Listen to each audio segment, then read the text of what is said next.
England under the good Saxon, Alfred. Alfred the Great was a young man, 23 years of age, when he became king. Twice in his childhood he had been taken to Rome, where the Saxon nobles were in the habit of going on journeys which they supposed to be religious, and once he had stayed for some time in Paris. Learning, however, was so little cared for then, that at 12 years old he had not been taught to read, although of the sons of King Ethelwulf, he, the youngest, was the favourite. But he had, as most men who grow up to be great and good are generally found to have had, an excellent mother, and one day this lady, whose name was Osburga, happened, as she was sitting among her sons, to read a book of Saxon poetry. The art of printing was not known until long and long after that period, and the book, which was written, was what is called illuminated, with beautiful bright letters richly painted.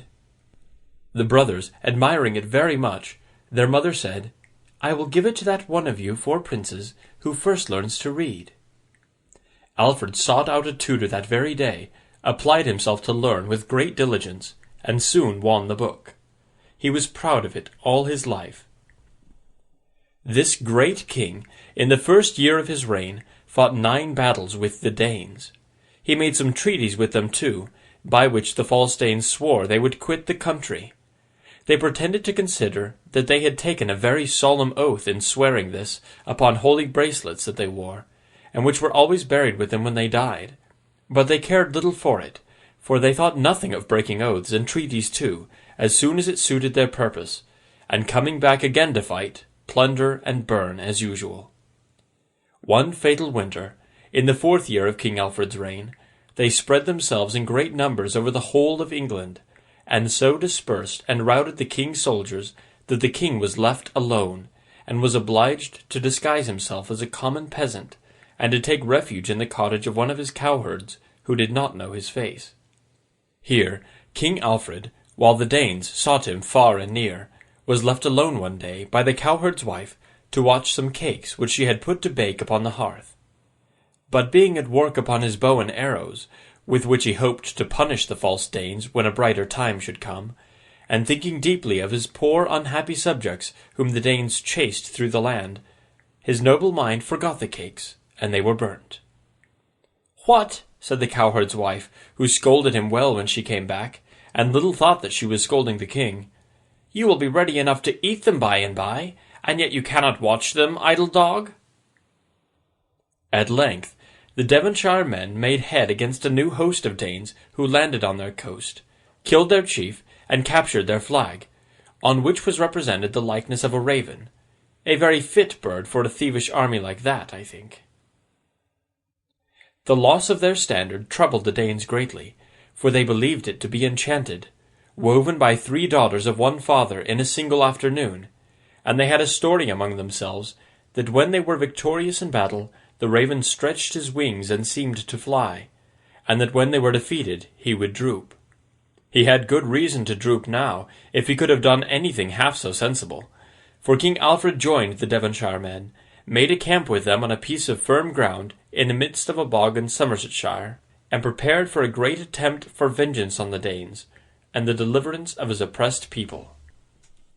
But first, as it was important to know how numerous those pestilent Danes were, and how they were fortified, King Alfred, being a good musician, disguised himself as a gleeman or minstrel, and went with his harp to the Danish camp. He played and sang in the very tent of Guthrum, the Danish leader, and entertained the Danes as they caroused. While he seemed to think of nothing but his music, he was watchful of their tents, their arms, their discipline, everything that he desired to know. And right soon did this great king entertain them to a different tune, for, summoning all his true followers to meet him at an appointed place, where they received him with joyful shouts and tears, as the monarch whom many of them had given up for lost or dead, he put himself at their head, marched on the Danish camp, defeated the Danes with great slaughter, and besieged them for 14 days to prevent their escape.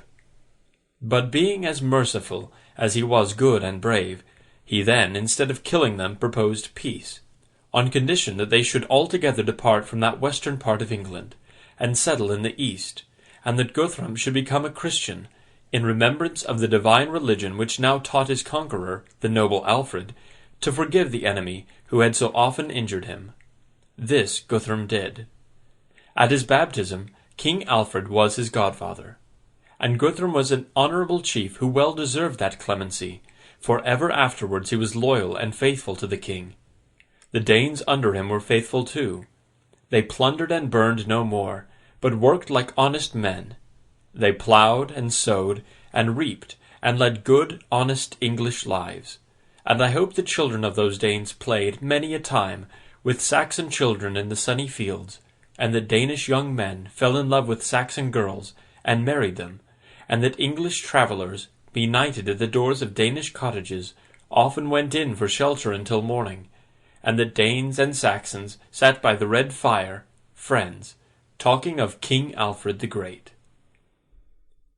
All the Danes were not like these under Guthrum, for after some years more of them came over, in the old plundering and burning way, among them a fierce pirate of the name of Hastings, who had the boldness to sail up the Thames to Gravesend with 80 ships. For 3 years there was a war with these Danes, and there was a famine in the country too, and a plague, both upon human creatures and beasts. But King Alfred, whose mighty heart never failed him, built large ships nevertheless, with which to pursue the pirates on the sea, and he encouraged his soldiers, by his brave example, to fight valiantly against them on the shore. At last he drove them all away, and then there was repose in England.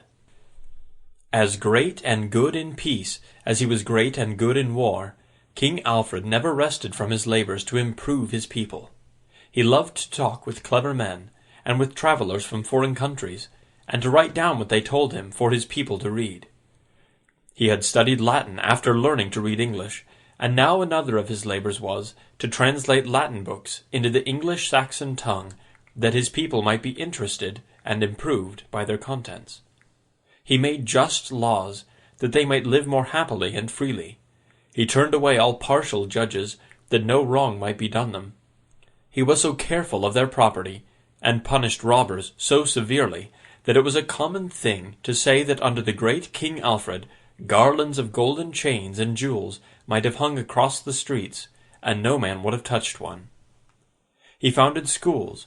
He patiently heard causes himself in his court of justice. The great desires of his heart were to do right to all his subjects, and to leave England better, wiser, happier in all ways than he found it. His industry in these efforts was quite astonishing. Every day he divided into certain portions, and in each portion devoted himself to a certain pursuit. That he might divide his time exactly, he had wax torches or candles made, which were all of the same size, were notched across at regular distances, and were always kept burning. Thus, as the candles burnt down, he divided the day into notches, almost as accurately as we now divide it into hours upon the clock. But when the candles were first invented, it was found that the wind and draughts of air, blowing into the place through the doors and windows, and through the chinks in the walls, caused them to gutter and burn unequally. To prevent this, the king had them put into cases formed of wood and white horn, and these were the first lanthorns ever made in England. All this time he was afflicted with a terrible unknown disease, which caused him violent and frequent pain that nothing could relieve. He bore it, as he had borne all the troubles of his life, like a brave good man, until he was 53 years old, and then, having reigned 30 years, he died. He died in the year 901, but long ago as that is, his fame, and the love and gratitude with which his subjects regarded him, are freshly remembered to the present hour. In the next reign, which was the reign of Edward, surnamed the Elder, who was chosen in council to succeed, a nephew of King Alfred troubled the country by trying to obtain the throne. The Danes in the east of England took part with this usurper, perhaps because they had honoured his uncle so much, and honoured him for his uncle's sake, and there was hard fighting. But the king, with the assistance of his sister, gained the day, and reigned in peace for 24 years. He gradually extended his power over the whole of England, and so the 7 kingdoms were united into one.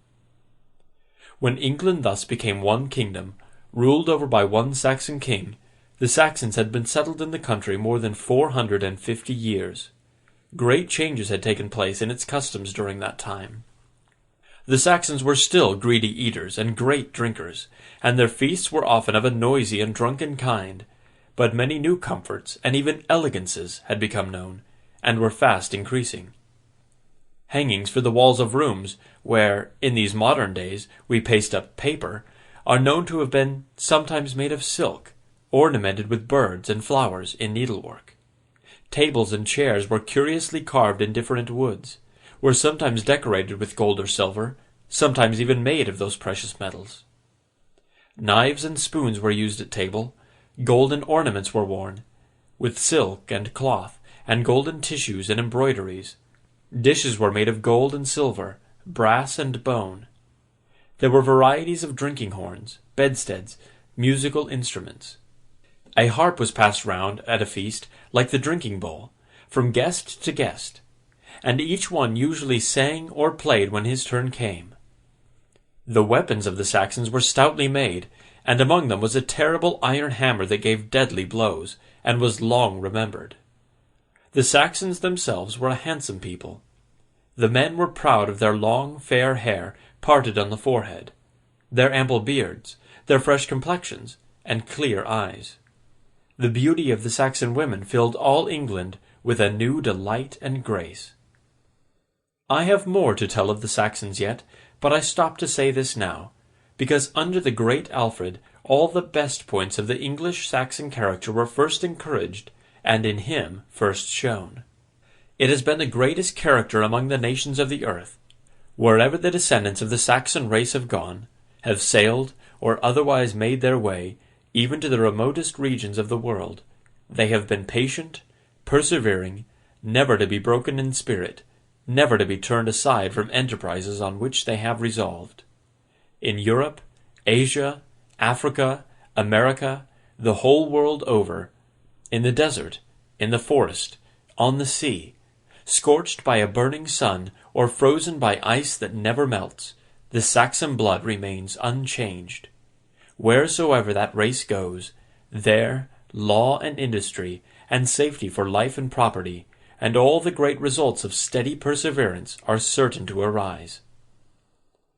I pause to think with admiration of the noble king who, in his single person, possessed all the Saxon virtues, whom misfortune could not subdue, whom prosperity could not spoil, whose perseverance nothing could shake, who was hopeful in defeat and generous in success, who loved justice, freedom, truth, and knowledge, who, in his care to instruct his people, probably did more to preserve the beautiful old Saxon language than I can imagine, without whom the English tongue in which I tell this story might have wanted half its meaning.